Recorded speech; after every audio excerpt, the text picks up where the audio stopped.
Where are you going? To mop the floor.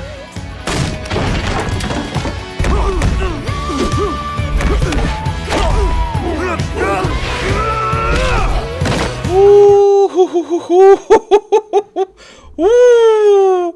Oh god, there's so much to talk about in so little time, but here we go once again. It is time for Cloak and Dagger Weekly, Season 2, Episode 7, Vikingtown Noise.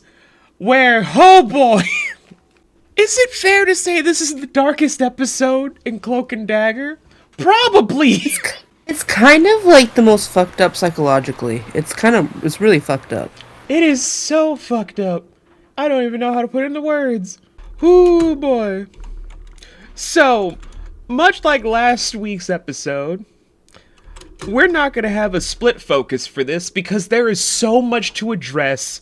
We can't even dive into it bit by bit. We have to break this up into a very distinct thing where we're both going to be talking about it. So, let's get the biggest elephant in the room about why this might be the darkest episode in Cloak and Dagger. We're finally talking about stuff involving sex trafficking. Kevin would never. No.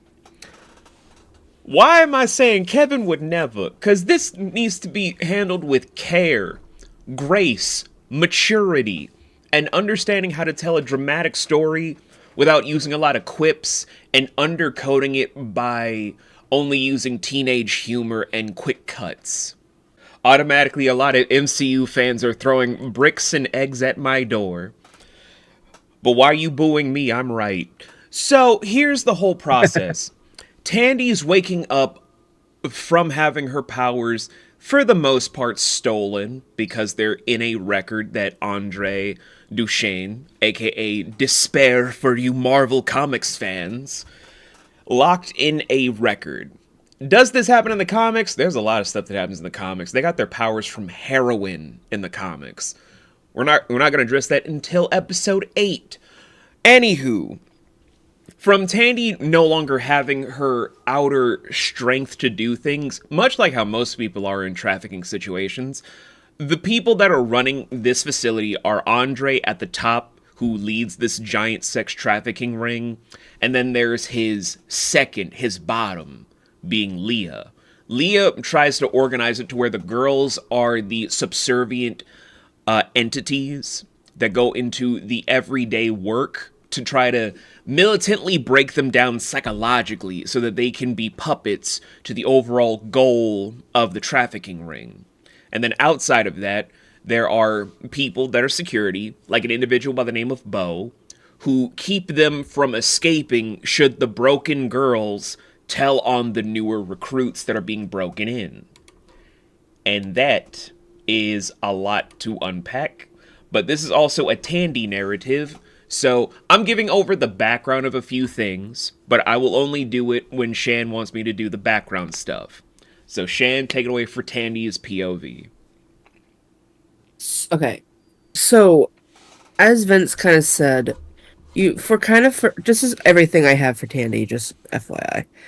So, Tandy, you find at the very beginning of this episode, Tandy, wakes up in this motel room while Andre the bitch is playing a trumpet. Yes, I called him Andre the bitch, get over it. To obviously where Tandy has no powers. In this Tandy's point of view, you meet this girl named Dell, who supposedly is now going to be Tandy's new roommate, whatever. Where she is told that basically you're going to be serving him. You're going to have to, clean and do shit for him. Not really up Tandy's alley. Can't say as a blamer. So, and stop me, Vince, whenever. But, basically, back to Tandy's POV at some point. She's obviously, not helping clean up and shit. When Tandy, discovers that she is ready to try to, escape. So she tries to run away from the motel, but she obviously gets caught because Dell's a bitch and snitched. I'm sorry, she's kidnapped. She's just a snitch. To where something that I didn't know was possible, and I'll let Vince explain, but she got drugged? Question mark? Yeah, so for people that want to learn a lot of stuff, and before people start asking, why do I know these things? Because it's not just in trafficking how this happens. This is from a lot of different illegal activities that you could do. So people are given certain pipes. Could be heroin, could be crack, could be anything that you can liquefy to then be put into pipe form. Anything that's not marijuana, because that's not really meant to do something unless you weaponize it to be a hallucinogenic on a very dangerous level. So, as we're going into the whole, they shotgun the smoke down Tandy's lungs. The substance doesn't matter. It's the practice of what they did. So they had someone larger with a bigger hand block off the breathing from Tandy's nose and mouth. The things that you normally would use to breathe. You're breathing through your nose, you're breathing through your mouth to allow oxygen to basically come in and out, allowing the carbon monoxide or carbon dioxide, one of the things involving carbon, to end up inhaling and exhaling to a healthy degree so that your lungs can expand and deflate at a natural rating before taking in any sort of pockets that could be problematic. In doing so, to cut off the airflow, the smoke that's being blown in, which is pretty much either a hallucinogenic or a paralytic, depending on how it was chemically induced, allows it to where Tandy wouldn't have faculties of her system because now her body is in ragdoll state. It's used by traffickers, by home invaders, and by actual serial killers to nullify their victims so that they can operate more effectively. It alters the brainwaves in a certain degree to where when the shutdown process happens, the people are cognizant of what is occurring so that they can converse, but their bodies become more numb and susceptible to what you would want to do. In this scenario for sex trafficking, it's mostly for the people that are about to sell you off to be profit for them, to inevitably null your body first and foremost, to take the first roughly 3 clients so you're not kicking, screaming, and fighting. To turn that profit into a more substantial rate to see what they can get from you the first night, or if they're going to sell you off to a different sect of the ring. This show gets really into some dark territories when you really know what's happening. Yeah.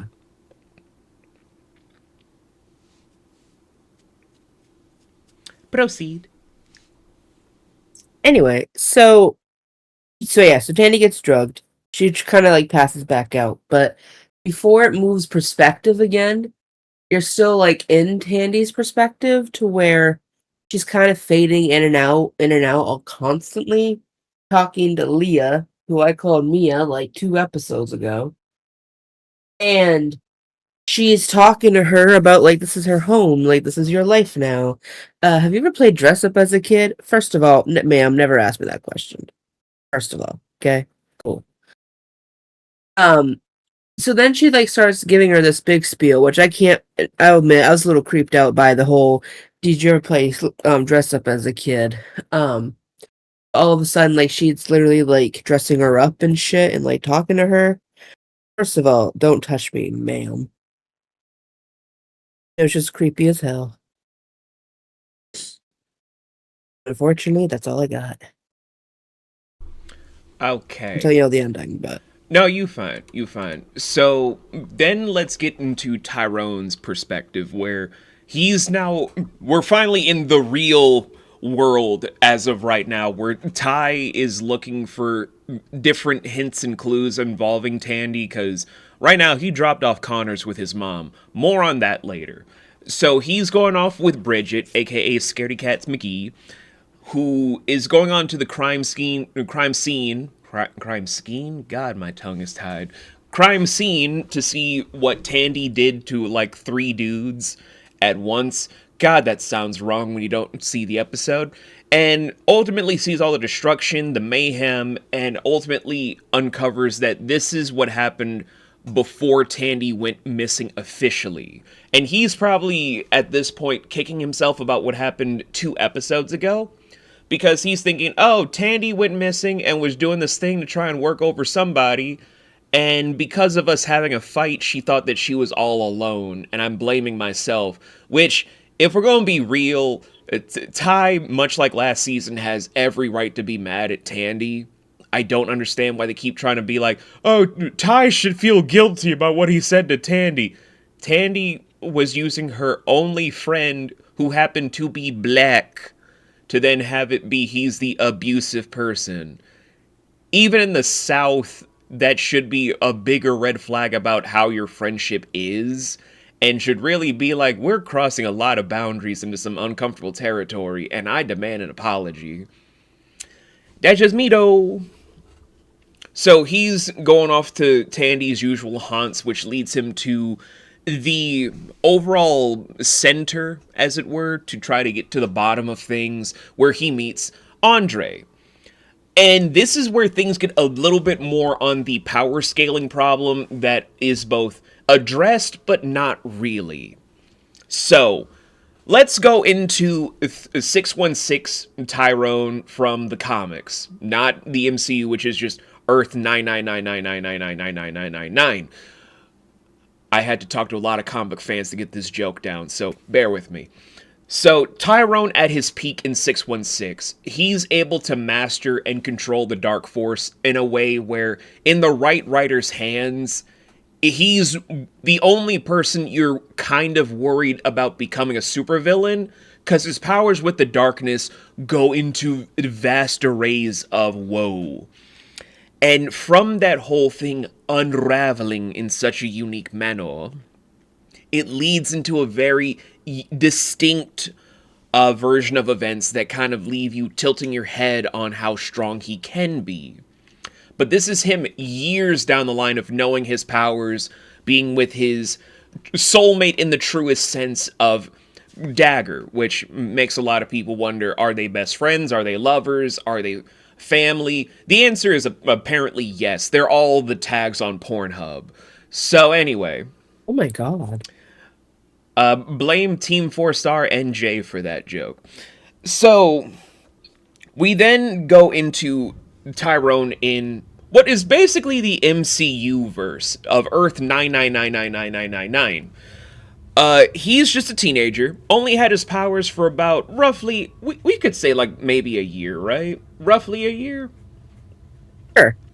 So, within a year, he hasn't really had a lot of practice with his powers, where him versus Despair in this manner, where they both have Dark Force powers, him against the Prime Tyrone from 616 wouldn't have this much of an issue. But this is teenage Tyrone, roughly a year with his powers, not as seasoned to understand how to fully block him out. There's resistance in a way that's better than Tandy and others, but it's still not the same as a full-blown immunity to the same degree. And so, this whole long-winded explanation that I'm pretty sure people just kind of clicked off the video for, I know you idiots, to where Tyrone is trying to escape from this conversation with Andre, who's trying to weaponize his relationship with Tandy, and pointing out a lot of stuff that a lot of minorities with Caucasian friends and family members ultimately feel deep down, where Ty does do a lot of things. Ty does stand by a lot of people. But as we've kind of seen throughout the series in a big way, Tandy's not always the best friend, and forgets that it's harder for Tyrone, because although she is a white female in America, Tyrone is a black male everywhere around the world. There's a difference between the disparaging, well, not just the disparaging, the disparity of life when you kind of see it where, yes, as a woman, it is tough, but Tandy is still white. Tyrone being black is going to be stigmatized everywhere around the world. The United States, South America, most of Europe, the Middle East, Asia, most of Australia, and not really a good amount of Africa, thanks to the neo-colonization. And he knows how to weaponize this to Tyrone in a way that when he's messing with him through the Dark Force in his record store, it does showcase a bigger imbalance in where Tyrone is for his power scaling. And from it, it's a little bit creepy to just watch this man, this grown adult, do these things to teenagers. That unsettling remark of where the power scaling is now for MCU Tyrone to ascend towards is something that is both interesting but also just kind of makes you feel a little bit uncomfortable remembering that these are grown adults playing teenagers being coerced and groomed by a grown man. But I digress. So throughout the episode, for the majority, with Tyrone's mind being messed with from the Dark Force, we get more Typhoid Mary, or as the MCU calls her, Mayhem. Why the name change? Because Typhoid Mary has a lot of weird implications that apparently disgusted the Marvel Studio execs, so they changed it to Mayhem, which is many people's go-to when it comes to psychological imbalance. So, which is worse for a female villain? Typhoid Mary, who was someone who accidentally killed people because she didn't know how to wash her hands? Or Mayhem, something that many people historically prescribed to women who just had a thought or were just super sad and put them in an insane asylum and gave them a lobotomy? Which one is better for women? I'm gonna get off my pedestal before I get a lot of people like, oh my god, this man sounds so woke. Well, I'm a girl dad, so... Moving on. So, with Mayhem messing with the records to then have Tyrone think about Tandy, and then apparently some ballerina girls show up out of nowhere, where me and Shannon are like, what the fuck? Tyrone ends up teleporting off of the trolley in New Orleans. Very nice thing. You're not gonna need to take a trolley at some point when we go to New Orleans, Shan. It's a nice ride. Sure. And so he calls up Scaredy Cats McGee, aka Bridget, to be like, hey, I think I have a lead on where Homegirl is. And when you mean homegirl, you mean like you dating, you smashing, you... I don't know what we are. I think we just soulmates. So you are fucking. I don't know. Maybe, maybe not. That's up for your interpretation. So they end up having some things before Mayhem, aka Typhoid Mary, aka that bitch with the bad bob, decides to be like, hey, let me play this record that has nothing but sirens. To which I was thinking about fuck the police, but then my brain is like, you know, all of a sudden I'm thinking about sirens played by 6 seconds, which I'm probably sure me who's editing this episode is going to play in the background while I'm talking about this, is now going to all of a sudden jump to me talking about how Tyrone jumped to a ambulance after using Papa Legba's sigil that he sprayed with a spray can using the aerosol particles as a tribute to leap from a rooftop to an ambulance and then jump the ambulance driver. Honestly, if this is not confirming that they're kind of dating and kind of going to end up just being an eternal married couple, I don't know what is. Because you go to lengths for your best friend, you go to lengths for your family, you go to lengths for your soulmate. It's a weird tier system in fiction. And this is just... I don't know. I feel like they dating. If not, they just married and don't know it yet. What about you, Shan? Something like that, yeah. So after Tyrone jacks the ambulance, he goes to the Viking motel, smashes the ambulance into one of the buildings, and then a whole bunch of other shit is happening in the background. More on that in a few. To then, he starts popping off and starts whooping ass. He goes from the strategist in Marvel Rivals to being more of a heavy hitter than Iron Fist. Put this man in the ring. This man dropped a motherfucker that's like, I don't know, 350 pounds even, with just a solid right hook to the face. And then proceeded to whoop ass all over the goddamn motel before collapsing in front of Tandy. More on that in a minute. To then potentially either be dying or being swallowed up by his own powers. And then appearing in the church. But more on that next episode. But before we proceed, Shan, do you want to touch on what Tandy was doing when Ty just ran an ambulance into the motherfucking... Basically, Tandy's just chilling, sitting on a bed, waiting around, when she discovered that she got her powers back. So she's fighting crime, bursting through walls, killing men. It's great. And then she runs into Tyrone. I think that's literally it. Cool. Now, here's where the episode is going to be a little bit wonky and why the runtime for this episode's a little bit lengthy. There are two other storylines, well, technically three more storylines, to talk about in this episode. So, Shan, which one should we do? Mom narrative, the death of Auntie, or what the fuck Mayhem's doing? Let's start with Mom. Cool. So, as we saw last episode, no, wait, it wasn't last episode, it was the episode before 2 episodes last. ago, yeah. 2 episodes. So, Mom has Detective Connors, Sergeant Connors, something, in her dining room kitchen combination, duct taped to a chair, because she wants answers before she figures out what to do. And Connors is just sitting in the chair like, well, I'm going to tell you everything, but I'm not sure you're going to believe me. I was held in a prison after your son sucked me into a dark dimension. My son done what now? Well, he just had his tendrils spring out of nowhere and then dragged me into some darkness that he possessed, and I was inside your son for months. Pause. What? Yeah, exactly what? So anyway, I was just stuck with my thoughts until I got shot out of your son. Pause. What? And now I'm trying to confess to these crimes, and I don't know why I'm stuck with black people. I'm not racist, but you shot a black kid during a whole thing where he was going to return the shit, turn his life around, and your fingers were still on the trigger. But I'm not racist. I don't hate black people. You extorted a black man who had a furniture business and then shot him when he wasn't going to roll for your whole shit.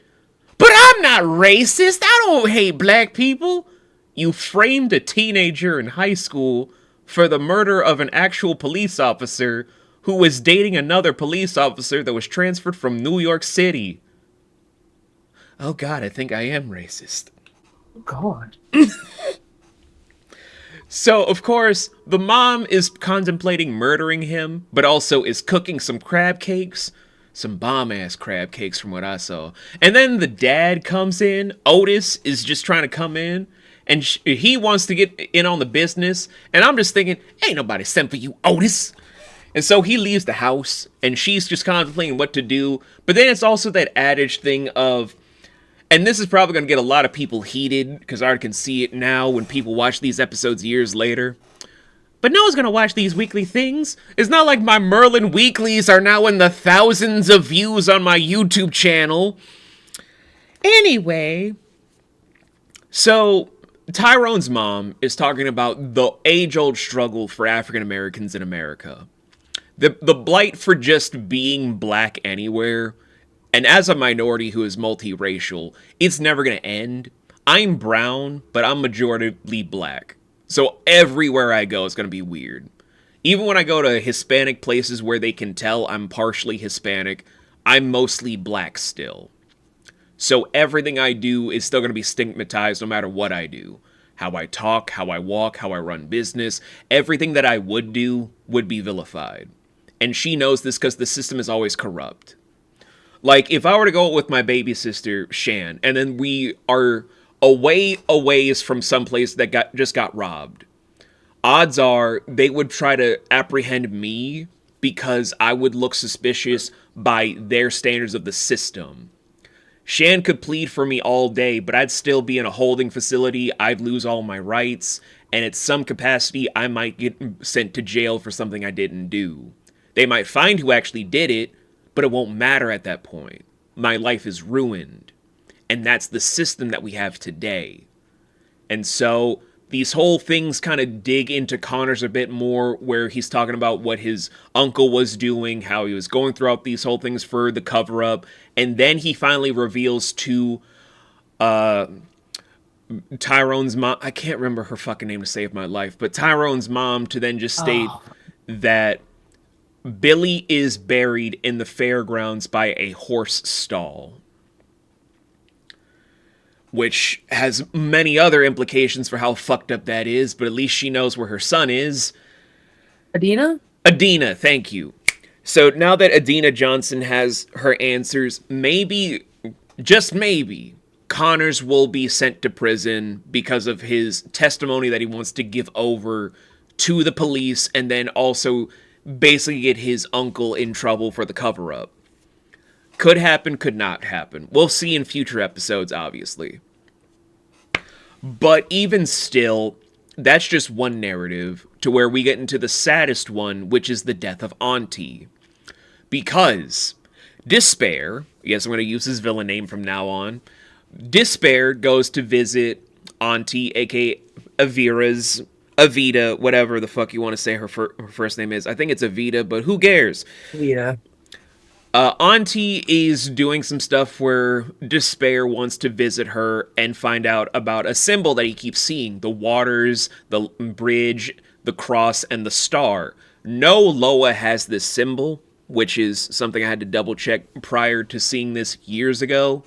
Even had to talk to a few Loa myself to figure out if it did mean something or if it was just created for the program, which it is. And so we get it to where Despair is talking about how he wants his migraines cured and he wants the Loa to help him. But much like his more powerful self in 616, Despair doesn't know it yet, but he's about to become something bigger than a mortal. Now, in the 616 verse, he is a fear lord. He is a higher tier. He's a higher tier person that's akin to a god, much like Thor and Loki and Odin and all those others in the MCU. But for the Marvel Comics, a Fear Lord has way more power the same way that Thor and all of them do. They're not aliens, they're actual gods. And the Fear Lords are on that same pedestal of godhood, but they're still susceptible to lose to people like Cloak and Dagger because their power set is kind of similar. So they're on that pedestal of godhood, but not official gods. Translating that to the MCU verse of Earth 9999999, Despair is going to become a Loa. Loa aren't exactly gods per se when it comes to Marvel.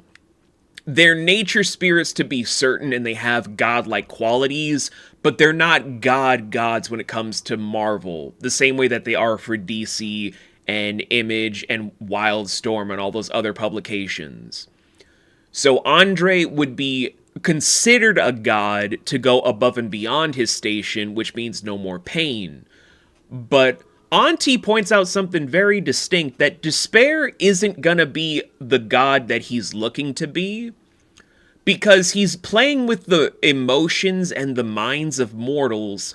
So why attain godhood? What is the point of you being in godhood if you're like this as a person? And Despair doesn't like that answer. So he's just like, okay, old woman, play your favorite memory. I dare you. I double dare you, motherfucker. So she plays the memory of when Evita is born. And from it, we're also finding out that there's something about Evita that we'll find out in the next episode that makes her very special and unique. But we won't find out about it this episode, because Despair kills Auntie by playing a record that is her actual heartbeat, and he holds the record to watch her die in front of him. We don't see it because we don't need to see the convulsions and her collapsing on the ground, because that's very graphic to put on television, especially public TV from how ABC Family was back in the day, / Freeform, / whatever the fuck it is.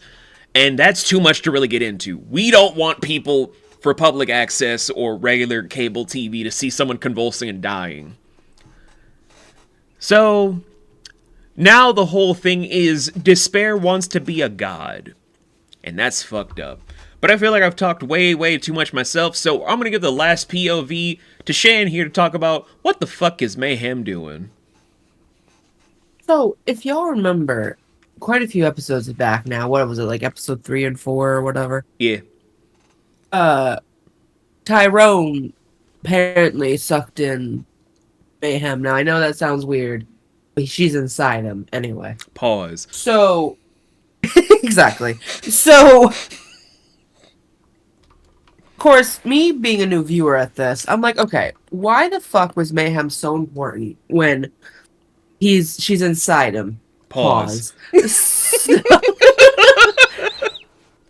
So in this episode, we get introduced to Mayhem again, which I guess with the whole, I'm gonna say Andre because his villain name is whatever to me. We're in his like little record place. You catch Mayhem sneaking it, like not sneaking in. Sorry, that was wrong wording. Like looking through the glass into this record shop, to where once he leaves, she looks over at all of the records and see like Tyrone, Tandy, a bunch of other girls that are missing, and starts playing some of Tandy's records, which is why the ballerina showed up with Tyrone earlier, because I'm pretty sure, and again, correct me if I'm wrong, she was playing the record that was based around like Tandy and her like dancing career and stuff. Yes. So therefore, since Tyrone is kind of connected to that right now and can hear the music that's being played, all these ballerinas show up because it's Tandy's like memory. So when Auntie shows up later with the guy, or I guess when she shows up and Auntie's there, you see as they're doing the record thing, you see Mayhem in the background about to like interfere, where Auntie's like, no, no, no, like just stay put. Well, then later on, you see with the awesome fighting sequence with Tyrone doing kickflips and shit, that was sick as hell. Mayhem is in that record store destroying all the records.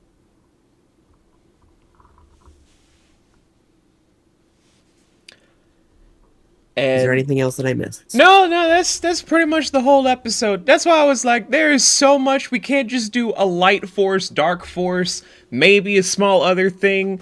It's just a lot is happening where we're not going to get back into our regular format until the final episodes of the series, unfortunately, because there's a lot of story to tell. It is really showing where it's not all action all the time. It's kind of a slow burn for action fans to really uncover the story about how these teenage superheroes are really going through adult themes in the worst way. About extortion, about setups, about blackmail, about fallout, about family grief, about abuse, about sex trafficking. So many things that teenagers shouldn't have to do, we're following through with someone who ran away from home, dropped out of school, and was doing all of these things, including roofing men, robbing individuals blind, stealing from their own essences, as well as another person, racial profiling, and a lot of different topics that we don't honestly get from the MCU. Yes, I'm still mad about Falcon and the Winter Soldier's handling on Isaiah Bradley. No, I'm not letting it go. And so many other facets that we don't get in regular media for superhero shows, that it exemplifies why Cloak and Dagger is different, but it's also why Kevin wanted to sweep this under the rug as best as he could, because it was stealing viewership away from products that he was producing. One of them being Agents of S.H.I.E.L.D. Will I do a weekly review of that? Fuck no. I love Robbie's Ghost Rider, but fuck no. I am not touching Agents of S.H.I.E.L.D. I refuse. But this is just from someone who is an open, I hate Kevin Feige. If he has no haters, I am dead fan club. I'm in that club. I'm gonna go over. Sorry, was that too quick to answer? A little bit. I'm gonna go over to my baby sister. Since this is your first time watching this, what is your overall thoughts and shit? Well, first off, fuck Andre. Second, this episode was so twisty-turvy that I was like, oh my god, like, what the actual hell is happening? The sex trafficking thing didn't really bother me. Like, I kind of suspected it with the whole motel, like, switch up and whatever. But, in the other hand, it's like, this is so intense that I'm like, I feel like I shouldn't be in the room. Which I know is probably a good indication that shit's going down, but I'm just like, dang. Like, what the hell we doing here now? I'm enjoying it. Minus, the sex trafficking, but Yeah.